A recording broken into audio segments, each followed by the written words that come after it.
aí pessoal, sejam muito bem-vindos a mais um vídeo aqui no meu canal do YouTube, gente. Hoje trazendo aqui para vocês, tá, um vídeo, mais um episódio aqui do quadro que eu trago aqui no canal, que é para fazer análise aqui da carteira dos membros do canal. Esse é inclusive um dos benefícios para quem é membro do canal, pode colocar a carteira lá no Investidor 10, que eu inclusive recomendo que todo mundo coloque, né, para você ficar sempre acompanhando de perto seus ganhos, seus dividendos, enfim, seus aportes, a concentração da sua carteira. Você pode fazer isso de graça no primeiro momento, depois você pode decidir virar usuário Pro lá no Investidor 10, que você tem mais vantagem. E aí, olha que interessante, dentre vários benefícios que tem os membros aqui, planilha de preço teto com ações, live segunda e sexta, vídeo exclusivo na quarta, esse benefício aqui de ver a carteira, nossa comunidade no Telegram e vários outros que eu vou pensar em adicionar, tá? Isso é muito também do feedback do pessoal.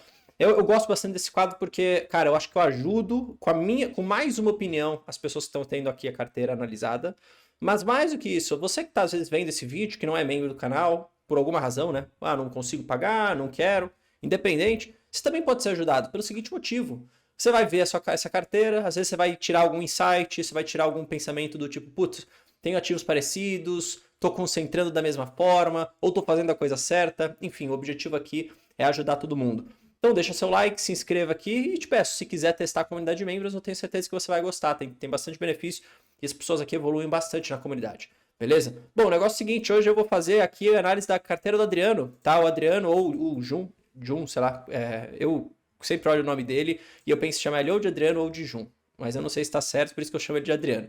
Mas é um membro, cara, que tá 100% presente em todas as nossas lives praticamente, tá sempre aí pensando em, cara, inclusive contribuindo na nossa comunidade de membros. Acho que a evolução dele foi muito vista já desde o início dele na comunidade, é um membro que tá aqui há bastante tempo. E nada melhor agora do que finalmente conseguir fazer aqui a análise da carteira dele. O que ele falou para mim, tá?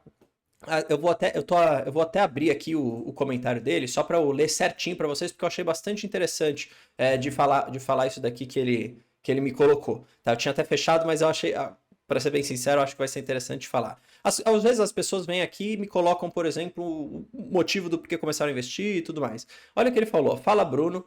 Deixa eu mostrar para vocês, né? Opa. Ó, falou assim. Fala, Bruno, sou investidor iniciante. Faço um ano de bolsa em outubro de 2024, ou seja, acabou de fazer um ano. Tem 30 anos, é engenheiro agrônomo, produtor rural também. Ou seja, muito legal, ele traz uma experiência, uma bagagem muito interessante para a comunidade. Estratégia previdenciária. Tem estudado bastante para não cometer erros. Nos Estados Unidos ele fazia stock picking, ou seja, escolhia ações a dedo, mas migrou 100% para IVVB11, que é justamente ali o ETF que replica S&P 500, que é o que a gente fala que faz sentido ter. Pelo menos isso é o que eu tenho trazido de conteúdo para os membros aqui. Ansioso pela análise, abraço. Bom, o negócio é o seguinte, então vamos lá. Carteira dele é previdenciária, quase que majoritariamente aqui de ações, mas lembrando, tem aqui essa exposição ETF, que já é exposição internacional, tem um pouco de renda fixa, um pouco de fundo e tem um pouquinho de FII também pela estratégia previdenciária. Vou começar falando primeiro pelas ações, que é a grande parte da carteira dele aqui, beleza? Veja, são 11 ativos, um patrimônio total aqui de saldo bruto acumulado de 316 mil reais, tá? É bastante coisa aqui para as ações, apesar de ser um valor também bastante interessante aqui em termos de número, tá? De valor.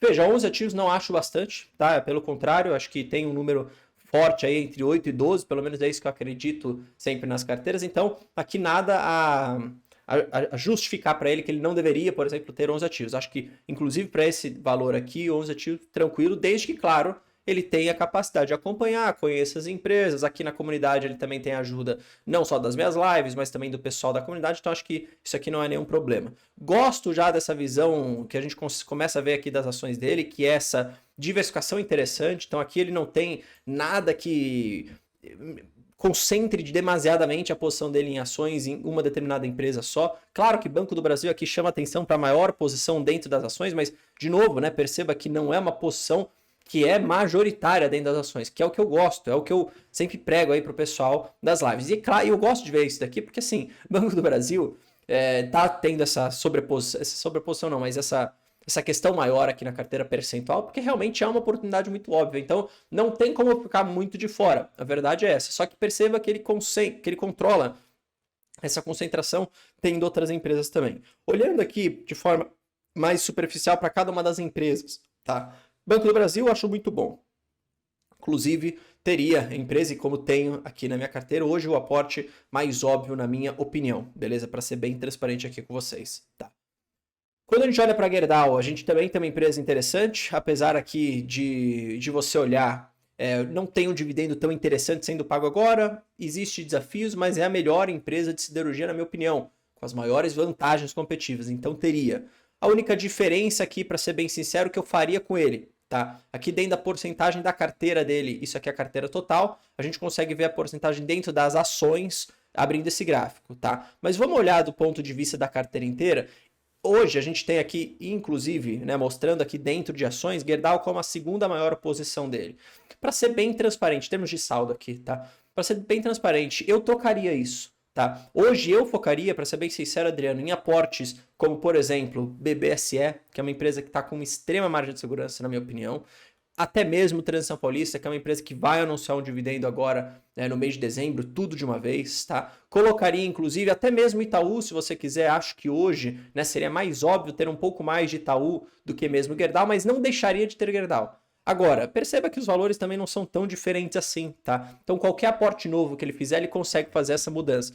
Isso aqui não é uma obrigação, não entendam errado, mas é só uma questão de, às vezes, você se expor a empresas que conseguem, já no curto prazo, já te pagar um dividendo melhor, tá? Que é isso que está acontecendo. Gerdau hoje tem desafios, dividendo pior, não é uma empresa ruim, gosta de ter na carteira previdenciária, mas se fosse otimizar no curto prazo, inclusive a carteira, para o recebimento de dividendos, acho que tem algumas outras empresas, como é o caso do BBSE, como é o próprio caso de Itaú, tá, gente? Que tem pago aqui, que vai pagar, na verdade, de acordo com os analistas, cerca de 9% de yield aqui nesse ano. Tá? Então acho que poderia ganhar uma exposição extra aqui na carteira para já receber esse dividendo melhor. Isso é só uma sugestão, tá?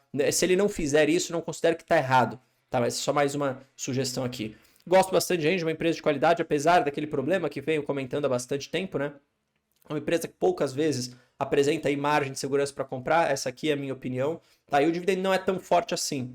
Entre uma Engie hoje e se você fosse me perguntar uma CEMIG, hoje eu acho CEMIG muito mais óbvio. Tá? Dividendo mais forte, muito mais margem de segurança, tá? Mas não que a Engie seja ruim. Só estou aqui dando uma sugestão para vocês, caso você tenha uma outra empresa, caso você esteja na dúvida, para você entender um pouco dessa minha opinião. Irani, recentemente a gente viu o que aconteceu com a empresa, tá? Mais de 20% aqui de deteriorização de valor, vamos dizer assim, mas aqui vamos sempre lembrar, tá? Você tem que sempre estar acompanhando os fundamentos da empresa. É uma empresa que paga dividendos, mas se você me perguntar se eu teria na carteira e se é óbvio, eu diria que não. Inclusive, diria que Irani aí talvez esteja num tier bem abaixo aí da prioridade para ter na carteira. Eu não teria, para ser bem sincero, tá? Eu focaria mais em empresas mais óbvias, setores best aqui. Você percebe que ele tem essa exposição a setores best, mas talvez não com as empresas mais óbvias do momento. Tá, essa aqui é talvez a minha primeira crítica. Não que sejam empresas ruins, pelo contrário, tá? Engie, Auren não são empresas ruins, mas são as mais óbvias hoje, já em termos de otimização de curto prazo? Na minha opinião, não. Tá? Por exemplo, a Auren é uma empresa que está passando e que vai passar agora pelos próximos 2 anos e meio, 3 anos, um ciclo de alavancagem muito alta, né? Portanto, dividendos muito baixos. Tá? As ações sofreram, inclusive, na minha opinião, por conta disso, tá? Depois aí dessa incorporação da ES Brasil. Não vai ser um negócio ruim, mas não é o mais óbvio. Tá? Mesma coisa com o Irani, que eu falei para vocês, mesma coisa com a Engie, que é uma empresa de altíssima qualidade, volto a repetir isso daqui, não acho que você tem que vender, mas se você ainda não tem nenhuma companhia, acho que valeria uma outra empresa, uma outra geradora no lugar, como é o caso, inclusive, da CEMIG, tá? Dessas 4 aqui maiores posições, gosto de todas. Banco Bradesco não teria, isso aqui já falei 15 mil vezes nas nossas lives de membros, e falo com convicção mesmo, gente, não julgo quem tem, mas não acho de novo. Acho que é do ponto de vista de otimização. Hoje eu vejo desconto em Bradesco tão forte que justifique aportar em Bradesco do que, por exemplo, aportar em Banco do Brasil ou até mesmo Itaú? Não. Então é aquilo, eu foco meu capital naquilo que eu acho que é óbvio de aportar. Hoje não teria Bradesco, não acho que o desconto é tão alto assim que justifique comprar as ações frente aos resultados que está entregando ou que pode entregar, porque a gente tem outras empresas, outros bancos que estão descontados, na minha opinião, e estão entregando já um resultado muito bom. Tá? Aqui Copasa, né, na parte de saneamento, ele comprou a preços bastante interessantes, portanto recebe um bom yield, tá? Então acho que aqui ele fez um bom negócio, apesar de novo, eu também não achar que é o aporte mais óbvio. Mas também vai tudo dependendo do momento que ele entrou, né? Perceba aqui que ele não só ganha valorização de patrimônio, como tem um cost extremamente interessante aqui em Copasa. Então, para ele, acaba valendo muito a pena. Kepler aqui é uma empresa mais uma small cap, não é um aporte tão óbvio para se ter hoje na carteira, se está começando, mas é uma empresa de qualidade, acho que tem algumas avenidas de crescimento interessantes aí. Só que é aquilo, tá? Se eu fosse hoje comprar ações para minha carteira, primeiro eu focaria no mais óbvio do momento, tá? Que no final do dia acaba sendo as maiores posições da carteira dele. Então, nesse sentido, acaba sendo interessante aqui. Beleza? Bom, só essas pequenas críticas que eu mudaria, não são críticas pesadas, tá? Acho que são comentários, são sugestões aqui que eu faria, mas não acho que nenhuma empresa aqui é ruim, tá? De novo, só acho que tem algumas questões mais óbvias que se poderia ter. Em termos de fundos imobiliários, eu não conheço muito, tá, gente? Para ser bem sincero, então eu acabo não comentando. Se vocês quiserem deixar aí algum tipo de comentário para vocês que conhecem de fundos imobiliários aqui no chat, se são fundos que são bons ou se vocês trocariam. Ele tem o HGBS, o XPLG, que é um fundo de logística, e o TRXF11, tá? Então, se vocês tiverem algum comentário sobre esses FIIs, por favor, coloquem. Não gosto muito de fundo imobiliário, acho que não é óbvio para ter na carteira, já falei isso aqui algumas vezes.